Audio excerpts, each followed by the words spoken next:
Welcome to Cooperative Voice. I'm Duane Simpson, President and CEO of the National Council of Farmer Cooperatives.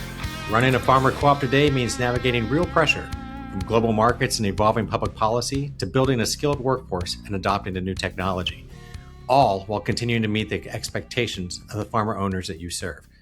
Every month on this show, I sit down with cooperative leaders, policymakers, and experts who are shaping the business and policy environment for America's farmer-owned cooperatives. These are the conversations that co-op executives and board members need to be having, and we're going to have them here. But before we begin, we'd like to thank our presenting sponsor, Lockton Insurance. Visit their website at lockton.com. My guest today is Brett Sciotto. He's not a stranger to most of those in the cooperative world. He is the founder and CEO of Idealyst Innovation and the founder of the Center for American Food Power.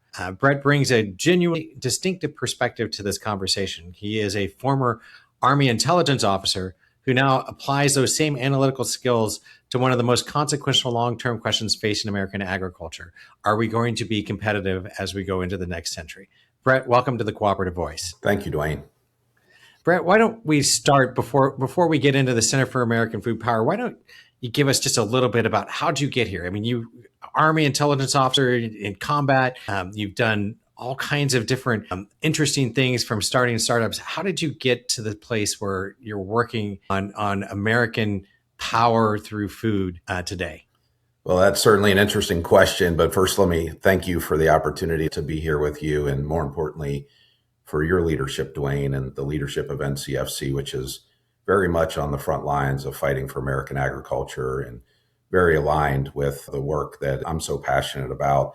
I did find my way to agriculture through a bit of a circuitous route. I was an Army intelligence officer, and when I came out, I wanted to continue to empower leaders with insights and do that same strategic intelligence work that I did in the military and do it for business leaders. And it took about 6 months from the time I opened my door until the first agricultural organization came and knocking, and that was the Ohio Farm Bureau.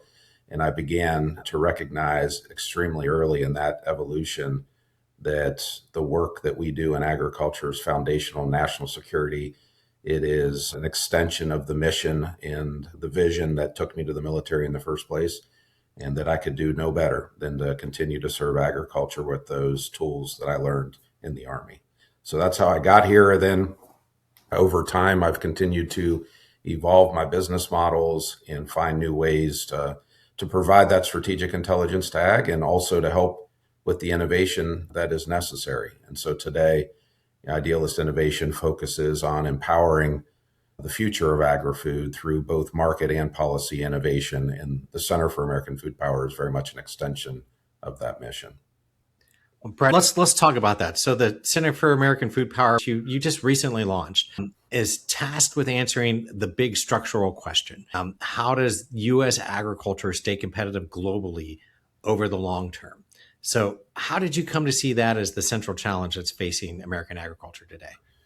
Well, the need to answer that question, the need for the Center for American Food Power really emerged over a number of years as we began to recognize that the threats and the risks to American agriculture were accumulating in the world, that this was more than just economics, that we needed to consider this industry as part of our national security foundation, and that there could be real damage if we don't have a more proactive approach to transforming and evolving and meeting the needs of the future. But it also was an observation that we lacked the resolve, the plan, the structure in order to act in some strategic fashion. And so in conversations over what amounts to about 5 years with leaders across agri-food, it became a growing chorus that said the time is right and maybe even past due to develop a national agri-food strategy, some unifying principles to bring the many organizations across agri-food that lobby very effectively, that advocate very effectively, to bring them together with some unifying thematics about where we need to head as a nation in the future and how we can ultimately get there. And Brett, you sit in an interesting space where you're able to step back and see the whole global map, the whole picture, so to speak. Number of people that you work with Obviously, they're working day to day on the farm or at a grain elevator or in a cooperative or working on public policy. What is it that someone in the day to day work of agriculture can't see because they're too close to it? I think it's very hard to think over the horizon when you are in the fight today. And when I think about my time in the military, one of the foundational kind of components of that is mission clarity. Mission clarity, both for the purpose of your unit, for the purpose of the operation that you're in.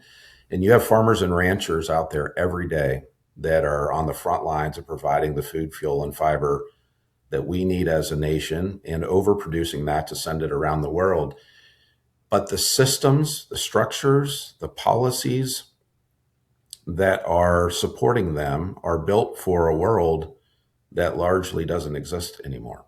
And they need to evolve and they need to transform and they need the tools and the capabilities and the support to evolve to meet the future needs. And so I think at the end of the day, when we think about this incredible strategic capability that we have in America that I think is one of a kind, we need our organizations that serve the farmers and ranchers that are doing that hard work on the front lines to think more strategically. And there's so many things to react to on a daily basis. It's hard sometimes to lift your head. And so that's why a Center for American Food Power can serve in some of that role. Yeah, Brett, first of all, I'm glad you're doing this. This is sorely needed, especially as we talk about structural changes. And when we first met, you were giving a talk at one of our member cooperatives about those structural issues. And you pointed out that we built the system, like you just said, to provide inexpensive calories around the world to feed a hungry world.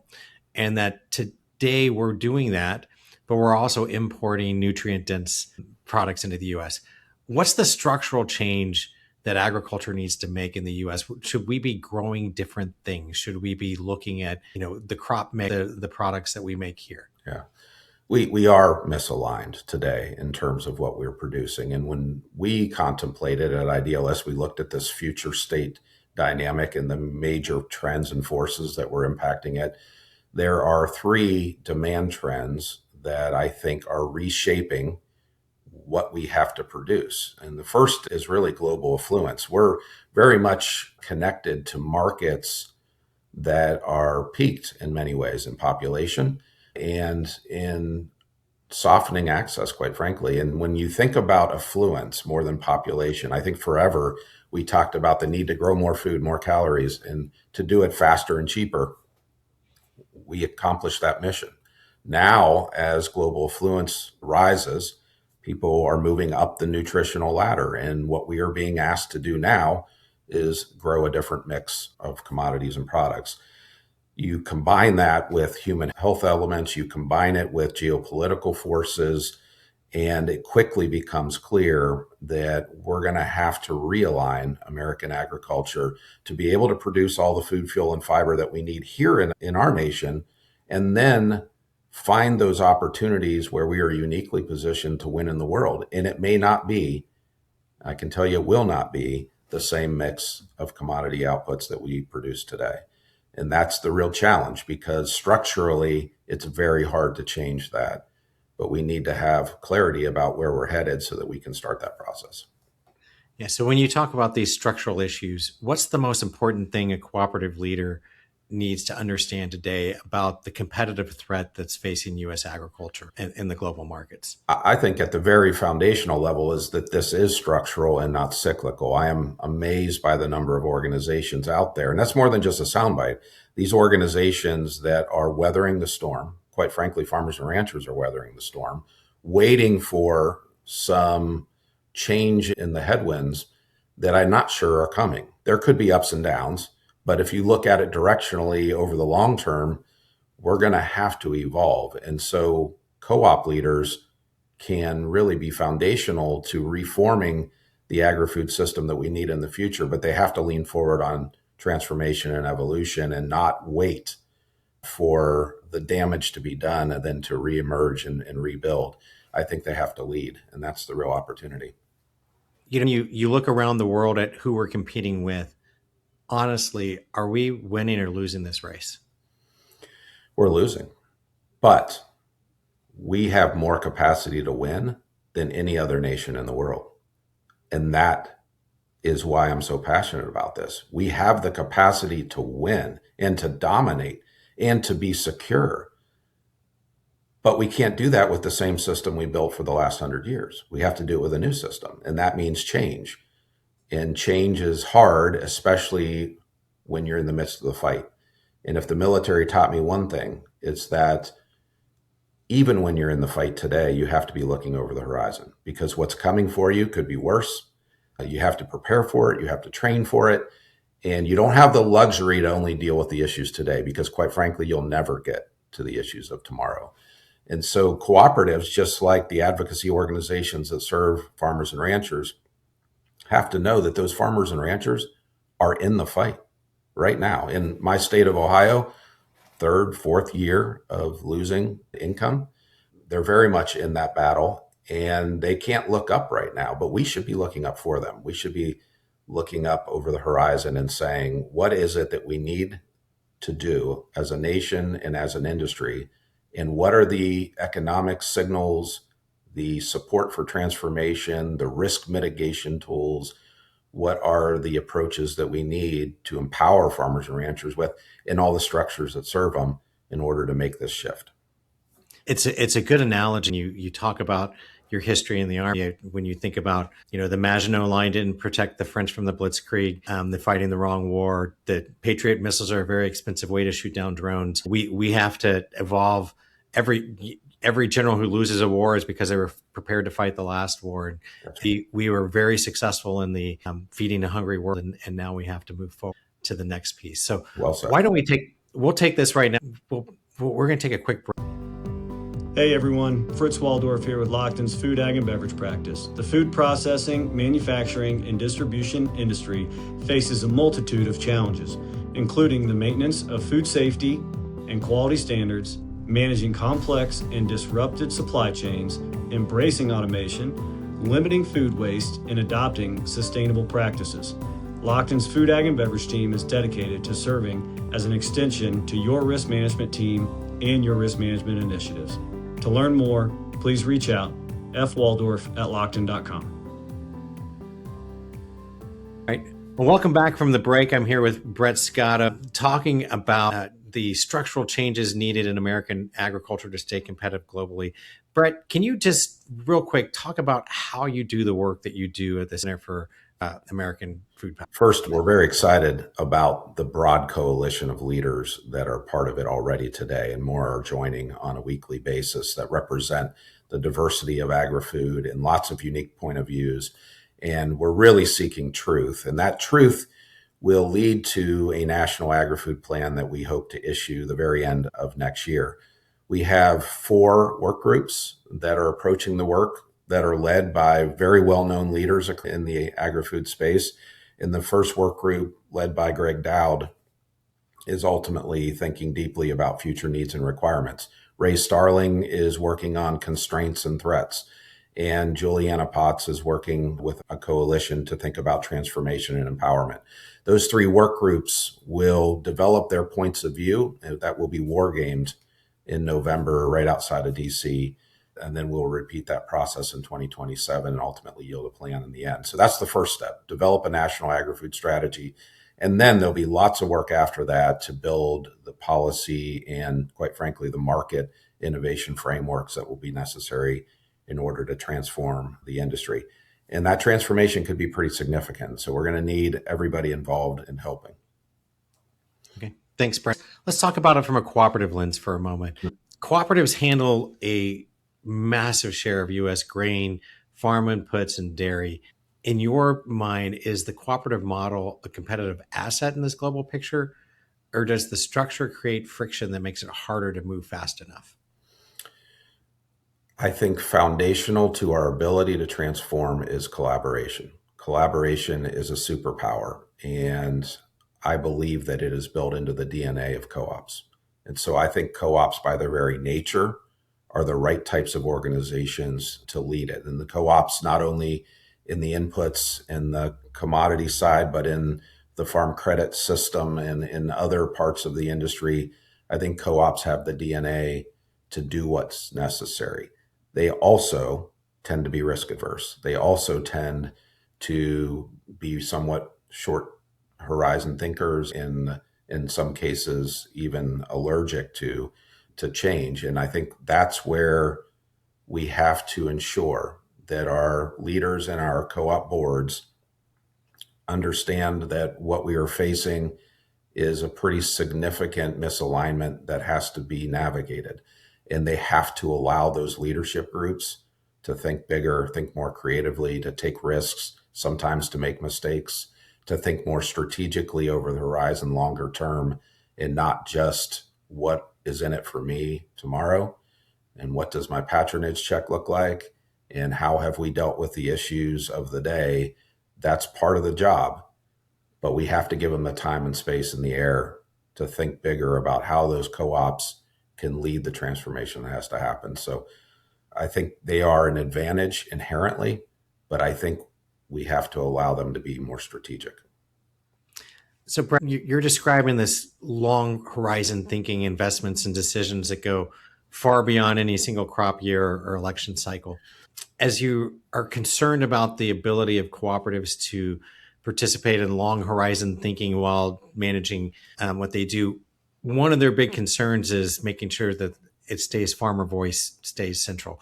Right. So how do you make sure that that farmer voice is central to the entire process rather than getting crowded out by other voices? Well, quite frankly, I think the organizations that are part of the Center for American Food Power, almost in every case, represent farmers and ranchers, right? And so their voice is kind of built into the leaders that are representing them in that process. At Idealyst, we spend every day talking with and learning from farmers and ranchers who are, again, on the front lines. We can't expect them to do the strategic heavy lifting for our nation.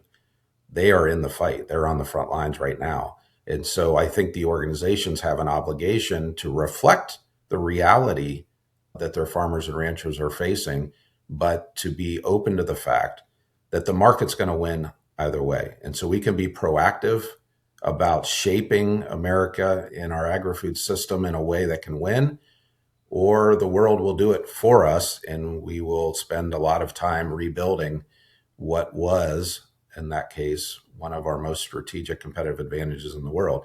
We are uniquely positioned. I just have to say this again. America has this incredible ability, more than any other nation on the planet, to produce what it needs. That is a massive strategic capability. And no matter how powerful your military is, or how big your economy is, or how advanced your technology is, if you don't have food security, then it is all vulnerable. And we're one of the few nations that can have it. We have the strategic capacity to do it. But that does not mean we can defend to the hilt the status quo. We cannot defend to the hilt the system that we built. We have to be able to change. And I think farmers and ranchers play obviously a central role in that. But I don't know that we're asking them to do all the strategic thinking for us. That's why these organizations exist. And that's where they have to be able to lift their head up and say, I realize we're in a fight right now on X battle, but in order to serve our farmers and ranchers best, we have to be proactive about helping them get the right economic signals, the right incentives, the right tools in order to be ready for what's next. And I don't know that we're doing that work very well for them. Yeah, Brett, it's interesting because in other parts of the economy, markets advance through creative destruction. Businesses come and destroy, they disrupt. You saw it with the internet, how much they disrupted businesses. Right. But in agriculture, that doesn't happen as much because there's so much public policy that holds up the current system that exists, whether it's trade policy, the Farm Bill, export promotion, and infrastructure investment. I'm going to give you two sides of the same question. So first of all, what is Washington getting right ag competitiveness? And where is the policy creating more friction than it should? Well, I'll start with the second one. The policy is creating inertia to a system that is incrementally evolving, and it needs to be more significant evolution. We need some sort of ag transformation act that provides the right tools and capabilities for us to realign American agriculture. I think what Washington gets right is their instincts are to protect agriculture and farmers and ranchers. The problem with that instinct is oftentimes it's reactive.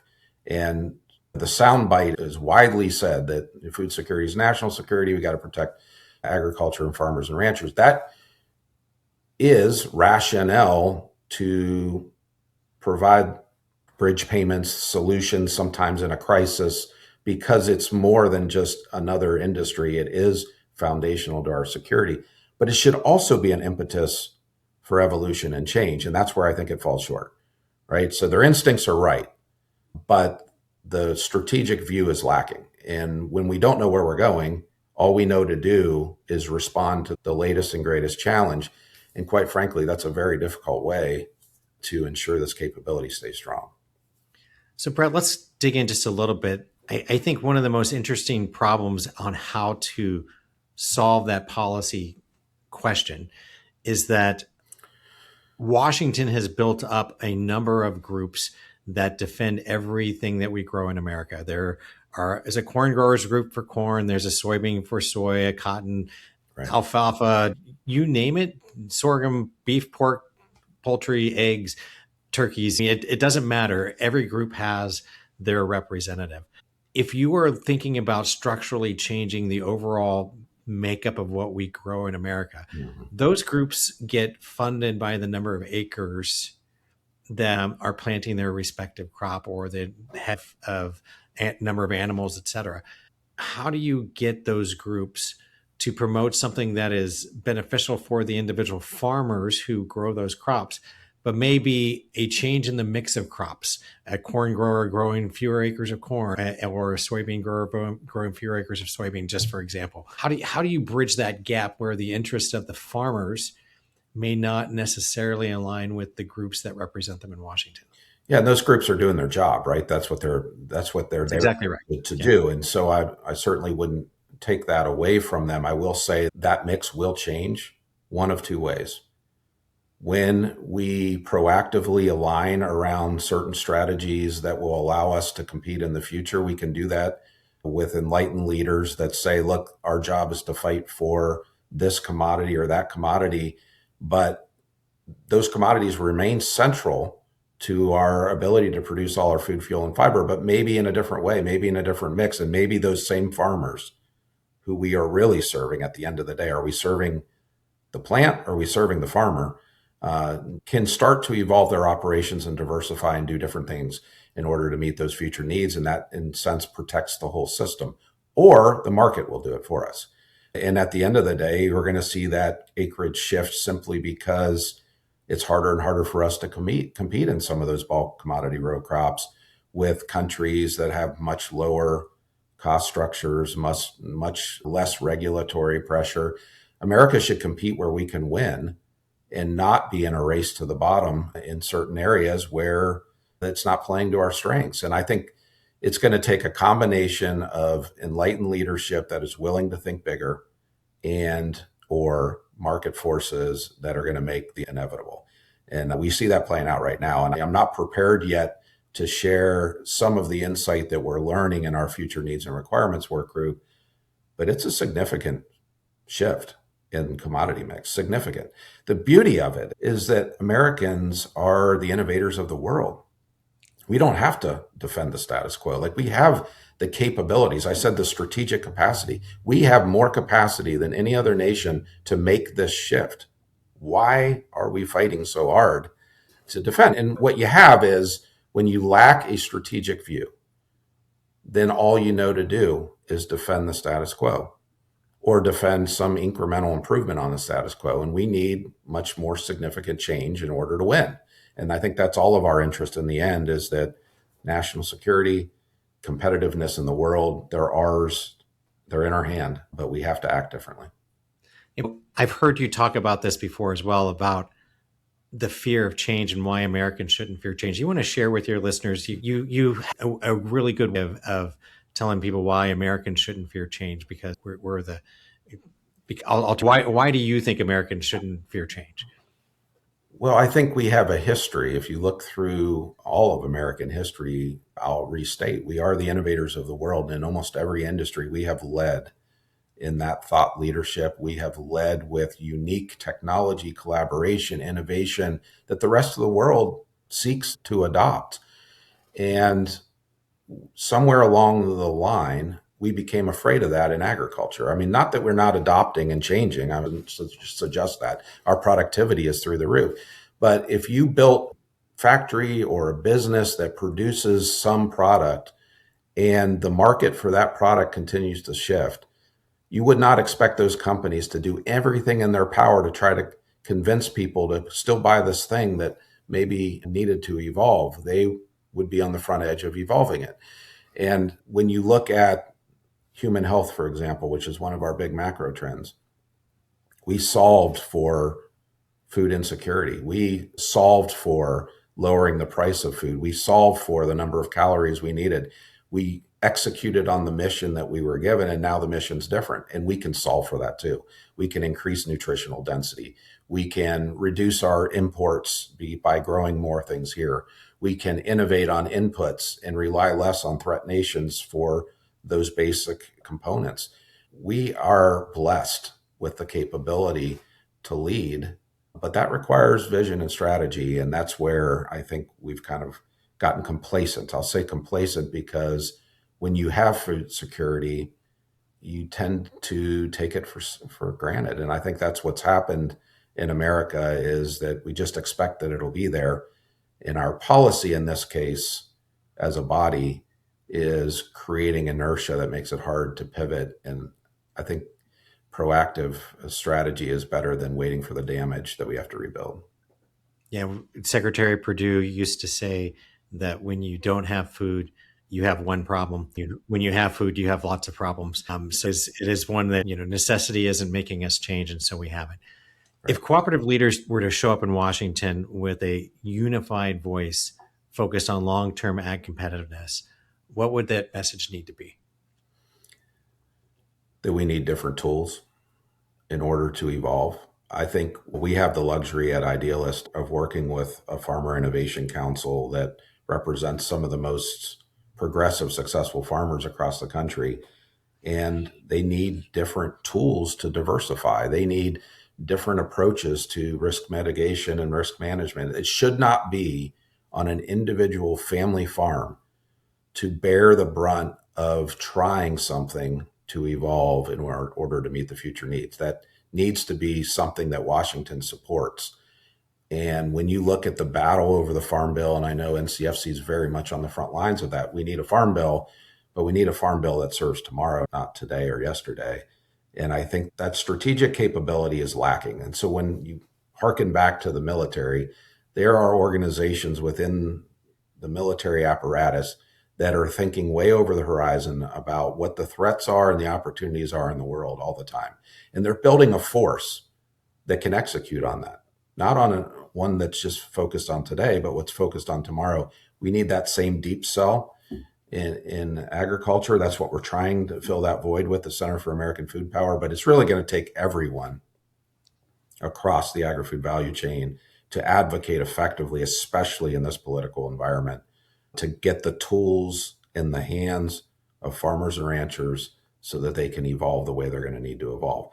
Waiting for an Ohio farmer to lose money for 4 years to compel a change is not proactive strategy. And imagine if we approach the military that way. Let's wait for us to lose a few times, and then we'll figure out what we got to do. Why would we do that? And I just think, to me, agri-food rises to the level of a military-esque strategic capability that merits better leadership. So, Brad, let's think about, okay, if you're briefing a board of directors of a cooperative, you have 5 minutes with that cooperative board, what's the one thing you'd tell them? Evolve, transform, think about opportunity markets, and you have some doing it in the membership of NCFC. I mean, you have some leaders out there, and sometimes they have a target on their back because they're the ones shaking the boat or shaking the status quo. But at the end of the day, I've seen so many organizations across agriculture that are risk adverse. And so that makes them slow to move. And I think those leaders have to contemplate how they can serve a farmer rancher for what's next. And that requires strategic vision. It requires engagement with different voices. It requires a board that will allow them to think bigger and take risks and maybe lose money. But it also means that we have to collaborate differently. And this is a major thematic that I repeat often, is that we're very good at talking about collaboration in agriculture, but we're not very good at actually executing it, especially broadly. When we think across agri-food, we've done different types of events with food companies that think of agriculture as just ingredient providers. And we talk to agriculture and they talk about how the food companies don't really have an understanding of what happens on the farm. We throw up these barriers that we could solve. Like, how do we get together and think broader and bigger? And that's more than a short sentence. But I think at the end of the day, we need more visionaries to allow the evolution that has to happen. No, I think that'd be a great message for most cooperative boards to hear. We're going to move into what we call our rapid fire section. So these are quick hit answer, and just to give you to really close this out here. So America's greatest advantage in the global ag competitive race is our capacity to grow. I mean, we have unparalleled capacity to grow. Okay. How long does America have to get this right? 5 years, 10 years? Are we too late already? The damage is being done now. We're looking at it at a decade, but the turn of the ship has to start happening before that. Okay. What's the biggest structural threat facing farmer co-ops specifically? Lack of ability to change. Okay. And what's the one thing most cooperative boards aren't talking about that they absolutely should be?